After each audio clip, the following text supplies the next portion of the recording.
afternoon, race fans. Racing 393. I say race fans or sim fans. I never quite know which way to put it, but either or is pretty much the same. So we're back onto part 2 of my Kyosho Inferno rebuild stroke running video. So to start with, it's not going to be, the car won't run in this video. I was waiting for some other bits to arrive and sort of decide upon how far I want to take this. And I've got all the bits I need now, which I'm going to go through with you and go through what I've done to the car at the moment, although it's all going to be, spoiler alert here, all be dismantled anyway. So, the Kyosho Inferno MP-5, as you know, that was probably... The thing is with these cars is they're kind of... They're pretty old, to be honest, although the design hasn't changed as such. I mean, they're up to MP10 now, so I'm just going to put I'm going to put this into my phone as I talk, actually. Here.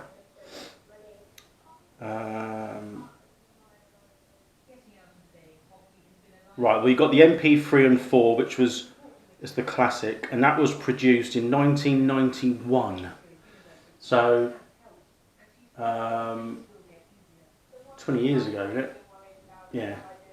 No, 30. Is that 30 years ago? Oh my God. 91, 2001, 11. Yeah. I'm trying to add my age up as well. That's 30 years ago. 30. 3-0. And it went all through 1991 and to the sort of the end of '96. In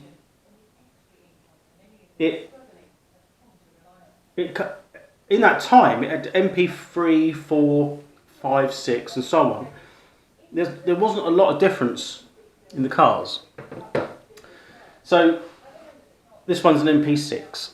Now, it's all complete, as my other previous video stated. I'm going to go through what I've done to it at the moment, and then I'm going to show you what I'm going to do to it going forwards.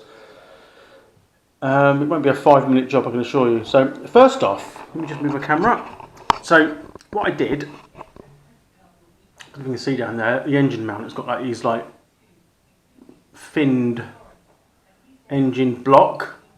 At the bottom of that, there's a mount at the bottom which is actually bolted down to the chassis, like I suppose that's like the engine plate, and then either side of the engine you've got engine blocks. Now, those blocks will move side to side, back and forth, and that can help with the meshing of the spur gear, which as you can see is down there, and the pinion. And it also allows me to move the engine back and forth. I had an issue where the engine that came, well, one of the engines that came with this car, the pinion wasn't quite in line, so I changed it to its original engine, which was, in my best understanding, it was this one. But it does actually slide back and forth as well, to allow for the different lengths. You know, I suppose crankshaft and I say pinion, but that's all part of the clutch bell as well, so that can be slightly different. Providing you've got room to move the engine, because look, the exhaust manifold at the back there is pretty close to the bulkhead at the back, so I haven't got much movement going back. But yeah, it allows it to be a little bit more adjustable. I've also repaired in there, underneath that little T-bar, if you like, aluminium T-bar, towards sort of the right hand side as you look at that, there was a I want to sort of look at it as a camshaft design, so it twists with the servo, which actually puts pressure onto the rear brakes, and the other on the other side of that T piece does the front brakes. So that had stripped, so I bought some parts and replaced that. What else have I done? That's about it really. I mean, I've cleaned it up a little bit. I've done a little bit of fettling, although these are old tyres, as you can see they're kind of bald.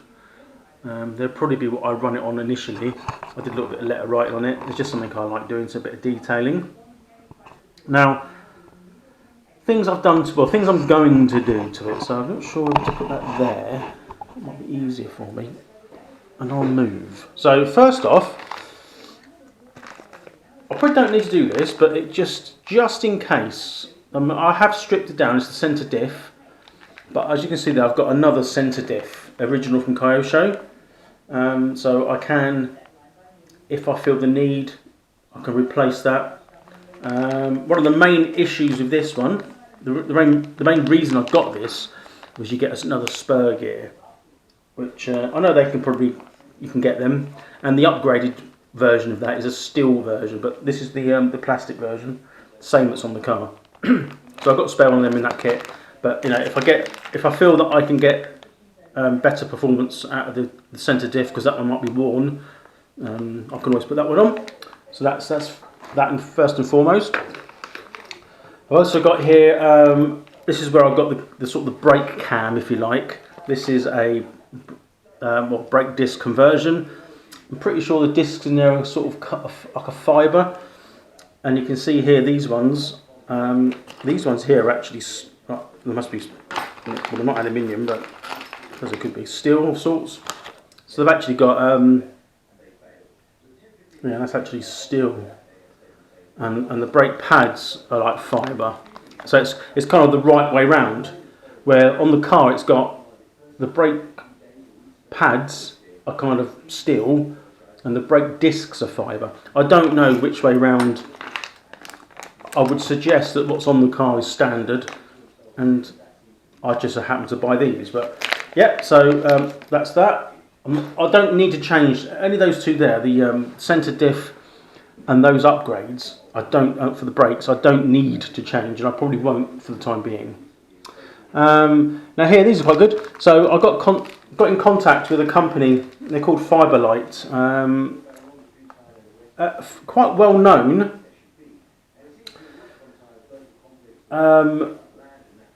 In radio controlled terms, although I've never heard of them, and I sort of picked up on it on someone else's video. So I'll go through some bits. So these are, I've got to see where they fit actually. So these two bits here, they go, let me just turn the car around, not better at knocking things flying. So this has got, behind here, there's a bit shaped a bit like that, and I'll go around the other side. You can't see it, but behind the bumper, there's a bit shaped like that. So that's carbon fibre, so that's that replacement. This one here, I'll spin the car sort of like that. So up here, you've got the rear aluminium shock mount. That's aluminium. I've got a carbon fibre version of that.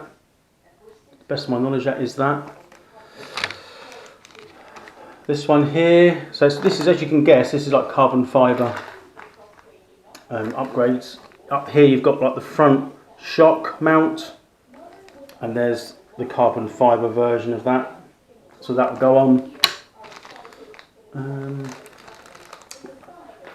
So let me just move my camera. So on top of the chassis there, you've got this sort of strengthening aluminium brace. Well, I've got that in aluminium, in carbon fibre, and also that aluminium T-piece here, which goes on top where the brakes are. They also do that in carbon fibre, so that will be replaced. And finally, this bit here, the aluminium part where the servos mount, and that one's also, I've got a carbon fibre on them as well, so that will go on. And I've also, let's put that back down. Yeah, I've also got, shall I pull this over, a stainless steel.